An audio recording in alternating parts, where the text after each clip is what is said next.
하나님께서 저와 여러분의 삶에 관여하여 주시고 또 늘 붙들어 주셔서 겉옷빛도 변하지 아니하였고 불탄 냄새도 없었다라고 하는 이 말씀처럼 저와 여러분의 삶에 붙들어 주시기를 주님의 이름으로 축복합니다. 축복합니다. 느부갓네살이 꿈을 꾸었습니다. 그 꿈을 다니엘이 해석해 주었지요. 그리고 그의 세 친구를 왕에게 청구하였고 그들은 지방 간원이 되었습니다. 그러나 그 사건으로 인해 세 사람은 금신상 낙성식에 참여해야 했습니다. 그들이 지방 간원이 아니었다면 금신상 낙성식에 참여하지 않아도 되었지요. 그런데 다니엘이 느부갓네살의 왕의 꿈을 알았고 또 해석해 주고 이 일로 인하여 그가 세 친구를 청구해 주고 지방 간원이 되었습니다. 그로 인해 낙성식에 참여해야 했습니다. 뿐만 아니라 금신상에게 절을 해야 풀문불에 들어가지 않는 그런 면책이 그들 가운데에 일어나는 것이지요. 그러나 그들은 풀문불에 들어갈 줄 알면서도 거부하였습니다. 만약 다니엘이 그들을 지방간원으로 청구하지 않았다면 이러한 일이 절대 일어나지 않았을 것입니다. 이러한 복면은 당하지 않았을 것입니다. 우리는 우리의 삶에 하나님의 은혜라고 하는 그런 부분들이 있지요. 저와 여러분 가운데에 한번 곰곰이 생각해 볼 필요성이 있습니다. 어떤 부분이냐면 하나님의 은혜가 어느 선까지일까라는 것입니다. 하나님의 은혜라고 하는 것이 어느 선까지일까라는 것이지요. 다니엘의 세 친구를 지방간원으로 청구해서 지방간원이 되어진 것, 이거는 하나님의 은혜입니까? 하나님의 은혜가 아닙니까? 하나님의 은혜입니까? 우리가 어떤 혜택을 누리게 되었을 때에 우리의 입술에서 고백하는 내용은요, 이 일은 하나님께서 행하셨습니다. 맞습니까? 우리의 삶의 자리에 우리에게 좋은 일이 일어났을 때에 이 일은 하나님께서 내게 베풀어 주신 은혜입니다. 축복입니다. 그렇게 고백하는 거 맞습니까? 아멘. 그런데 그 일로 인하여 따라온 그 사건에 대하여 이 일도 하나님께서 내게 베풀어 주신 사건입니다. 은혜입니다. 축복입니다. 맞습니까? 그렇다고 한다면 사드락과 메삭과 아벳느고가 금신상 앞에서 절하지 않고 불문불에 들어간 그 사건은 하나님의 축복입니다. 하나님의 축복입니다. 맞습니까? 여러분의 삶의 자리에 일어나는 하나님께서 베풀어 주셨다라고 하는 것은 어느 선까지 은혜다, 하나님의 축복이다, 그렇게 고백하고 있냐라는 물음이기도 합니다. 여러분의 삶의 자리에 일어나는 수없이 많은 사건들, 사고들 속에서 잘되고 이롭고 혜택을 주어지는 그 일들에 대하여서는 이것은 하나님의 은혜입니다, 하나님의 축복입니다 라는 말을 하는 건 너무나 쉽습니다. 물론 그렇게 말하지 않는 이들도 무수히 많지요. 그렇지만 예수쟁이라고 한다면 내 삶에 일어나는 그 잘된 일에 대하여서는 하나님의 은혜입니다라고 말하는 건 너무나도 쉽습니다. 그런데 내 삶의 자리에 일어나는 사건과 사고들, 그것들에 대하여 불행한 일, 좋지 않은 일, 내게 혜택이 아닌 불이익이 따라오는 그 일들이 내게 주어졌을 때 이것도 하나님의 은혜입니다. 하나님의 축복입니다. 나를 위하여 하나님께서 계획하셨습니다 라고 고백하시나요? 하시나요? 정말로요? 이거는 여러분과 내가 하나님 앞에서 솔직하게 고백해야 될 부분이에요. 그렇지요? 내 삶의 자리에 일어나고 있는 그 어느 선까지 나는 하나님의 은혜입니다 라고 고백하고 사느냐라는 그런 질문입니다. 매사에 어떤 사건이든지 행복한 일이든 불행한 일이든 좋은 일이든 나쁜 일이든 건강한 일이든 불건강한 일이든 내게 주어지는 그런 모든 일에 대하여서 나는 과연 하나님의 은혜입니다, 하나님의 축복입니다 라고 고백하고 있느냐라는 겁니다. 내 스스로 한계선을 긋고 있지는 않는가? 우리는 우리에게 물어봐야 합니다. 다니엘의 세 친구 사드락과 메삭과 아벳느고는 금신상에게 절하지 않았습니다. 그 일로 풍문불에 들어가지요. 그 사건을 바라보면 우리가 하나님의 은혜입니다나 말하기가 참 어려운 부분이 있습니다. 그런데 성경은 그것도 하나님의 은혜입니다라고 이야기하고 있습니다. 이것이 남에게 일어나는 일들에 대하여서는 그렇게 고백할 수 있습니다. 또 시간이 지난 다음에 그것에 대하여 하나님의 은혜입니다라고 말하는 것 쉽습니다. 그런데 지금 당장 내게 그 일이 닥쳤다면요, 내게 당장 그 어려운 일이 내 앞에 직면해 있고 이 문제 앞에 내가 무너질 수 있다라는 것을 알고 있다면요, 그때도 아멘, 하나님의 은혜입니다, 하나님의 축복입니다 라고 고백할 수 있냐라는 것이지요. 우리는 우리의 이성으로 생각보다 이것은 은혜이고 이것은 은혜가 아니다라고 구분할 때가 참 많이 있습니다. 그런데 우리의 삶의 자리에 모든 역사를 주관하시는 우리 하나님이시다라는 고백이 이루어진다면 내 안에 일어나는 모든 것들은 다 하나님의 은혜이고 하나님의 축복이고 하나님의 인도하심이라고 고백할 줄 믿습니다. 그 고백이 저와 여러분 가운데에 온전히 역사되어 줄 수 있기를 주님의 이름으로 축복합니다. 오늘 본문의 전체 내용은 다니엘의 세 친구 사드락과 메삭과 아벳느고가 금신상에게 절하지 않음으로 인하여 풀문불에 들어간 사건에 대한 내용입니다. 우리는 이미 알고 있습니다. 사드락과 메삭과 아벳느고가 풀문불에 들어갔고 풀문불에서 죽지 아니하고 나왔습니다라는 것을 알고 있습니다. 그런데 그들의 믿음은 그리 아니할지라도 하나님을 부인하지 않겠다라고 하는 것이 그들의 진짜 믿음이었습니다. 우리의 믿음은 바로 그런 믿음이어야 하는 것이지요. 구원하여 주셔서도 하나님의 은혜고 구원하지 않아도 하나님의 은혜입니다라는 그런 바른 고백이 저와 여러분 가운데 일어날 수 있기를 주님의 이름으로 축복합니다. 하나님께서는 그들의 풀무불에 들어갔음에도 불구하고 그들의 머리카락 하나 상하지 아니하고 옷도 상하지 아니하고 그들을 그대로 건져 주셨습니다. 우리는 여기서 우리 자신에게 물어야 합니다. 풀무불에 들어간 그들이 살아나왔다라고 하는 이 말씀에 대하여 나는 진정으로 믿고 있냐라는 겁니다. 온전히 받아들이고 있냐라고 하는 이 부분입니다. 왜냐하면 이 말씀에 대하여 다니엘서에 나오고 있는 세 가지 사건 기적에 대하여 왕이 꿈을 해석해 주었다라고 하는 것, 그가 말하지 않았어도 그 꿈을 이야기하며 해석해 주었다라고 하는 이 사건 뿐만 아니라 풀무불에 들어갔음에도 불구하고 그들 전혀 타죽지 않고 살아나왔다라고 하는 이 사건, 그리고 다니엘이 며칠씩 굶은 사자굴 속에 들어갔음에도 불구하고 살아나왔다고 하는 이 사건에 대하여 학자들은 논쟁이 굉장히 많이 일어나고 있기 때문입니다. 학자들은 논쟁하고 있습니다. 실제의 사건이다, 아니다, 허구다.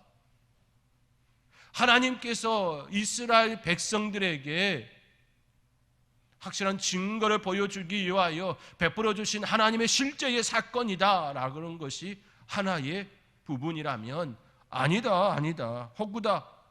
다니엘서에 나오는 그 기적들은 이스라엘 백성들이 포로로 끌려가 그 어려운 가운데 있는 그들에게 힘을 실어주기 위하여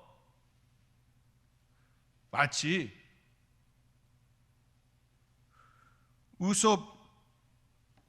우화와 같이 비유의 말씀이다, 은유의 말씀이다, 그들에게 힘을 실어주기 위하여 들려주는 그런 이야기다라고 하는 논쟁이 있습니다.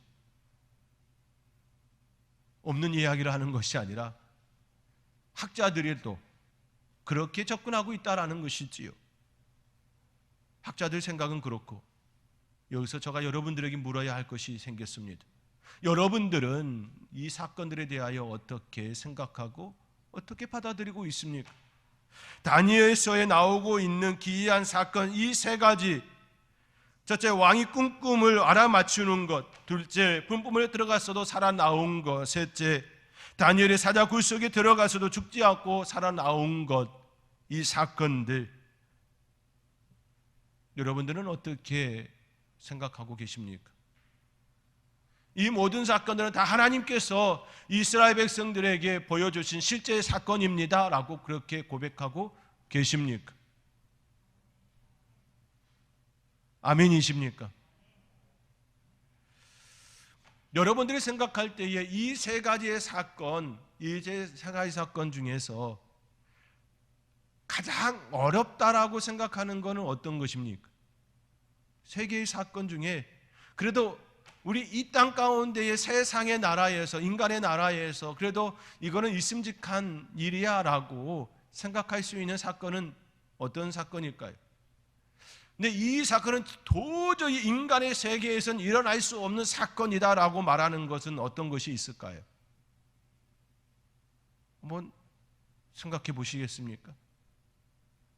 이 세 가지 사건, 꿈을 맞추는 것, 풀무불에 들어갔다가 살아나오는 것, 그도 풀무불의 그 뜨거움은 보통 7배 이상의 그 가까이에 그들을 던지러 들어갔던 그 사람이 죽을 정도의 뜨거움이었습니다. 세 번째는 사자굴에 들어간 그 사건. 다니엘은 사자굴에 들어가서도 나왔지만 다른 사람들은 그 사자굴 속에 가자마자 사자의 밥이 되었습니다. 이 세 가지 사건 중에 그래도 가능성이 좀 있는 건 어떤 것일까요? 1번, 2번, 3번으로 할까요? 1번 꿈, 2번 풀무불, 3번 사자굴. 여러분들이 생각할 때에 이 땅 가운데 그래도 이 정도는 그래도 일어날 수 있지 않느냐라고 말할 수 있는 것 무엇입니까? 1번, 3번, 2번은 도저히 아니라고 여러분들 이렇게 반응하시는군요. 네, 이것이 우리의 사고입니다.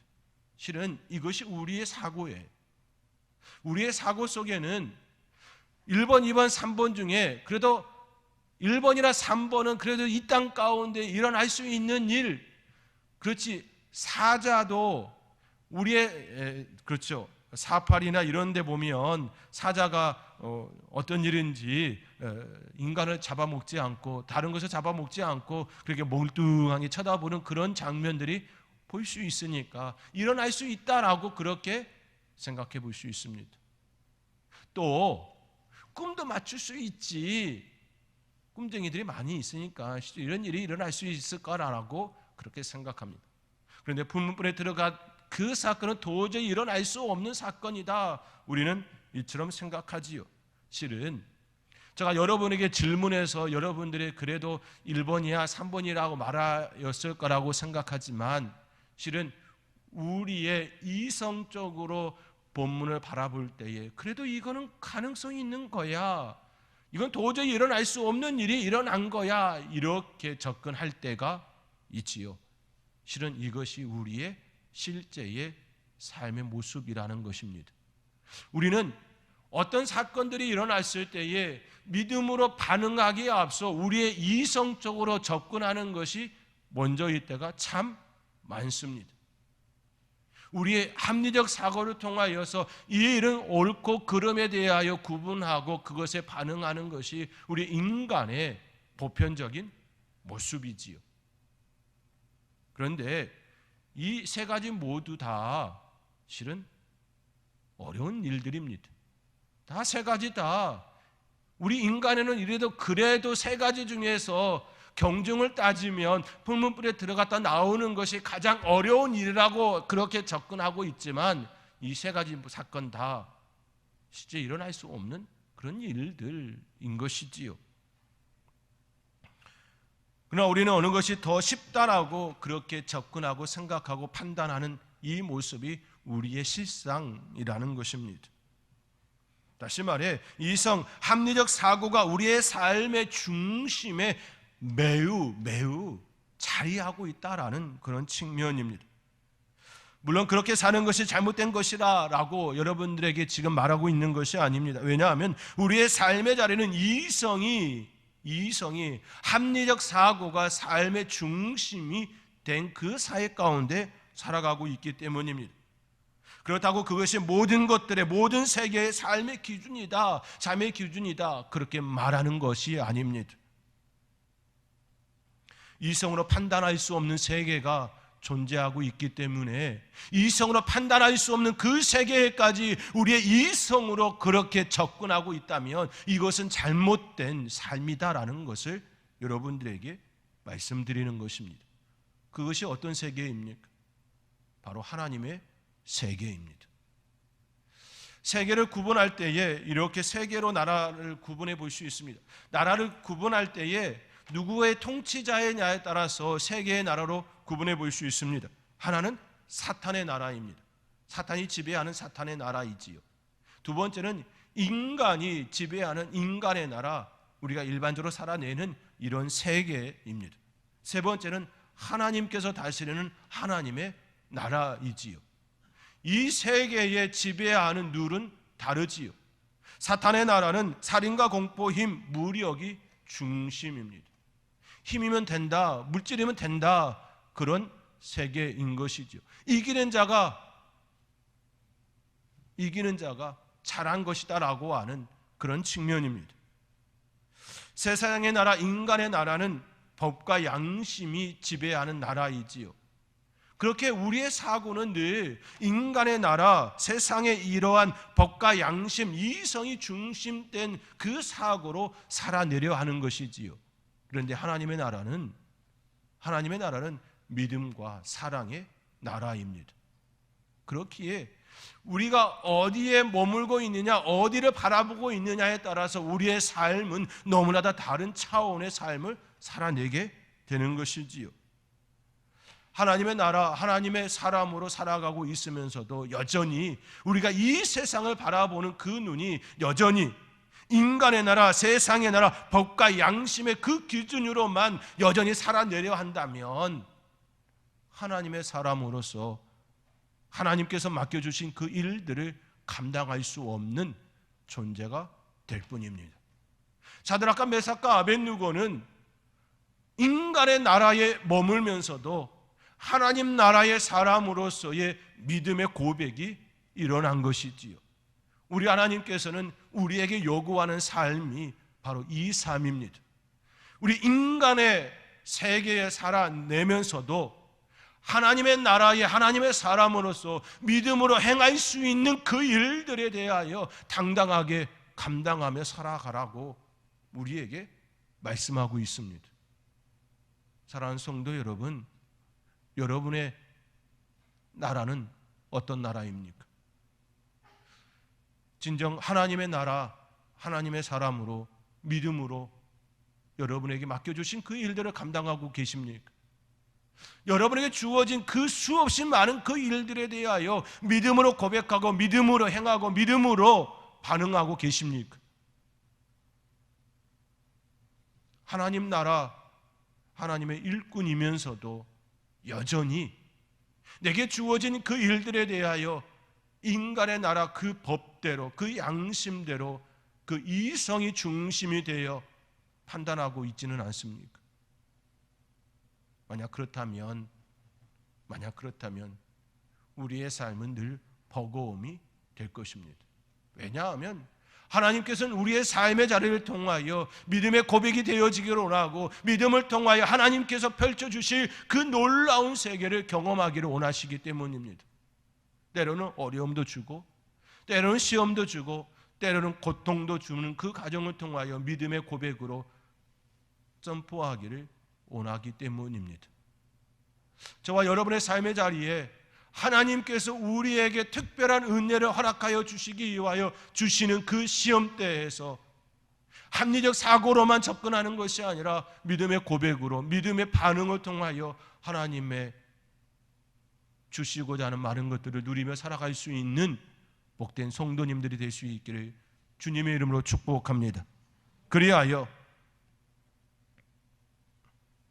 그리하여 25절에 왕이 또 말하여 이르되 내가 보니 결박되지 아니한 네 사람이 불 가운데로 다니는데 상하지도 아니하였고 그 넷째의 모양은 신들의 아들과 같도다라고 하는 이 말씀과 같이 여러분의 삶의 자리에 믿음의 고백과 믿음의 반응에 따라 살아가는 그 길 위에 하나님의 아들 예수 그리스도와 동행하는 그 놀라운 은혜가 일어나기를 주님의 이름으로 축복합니다.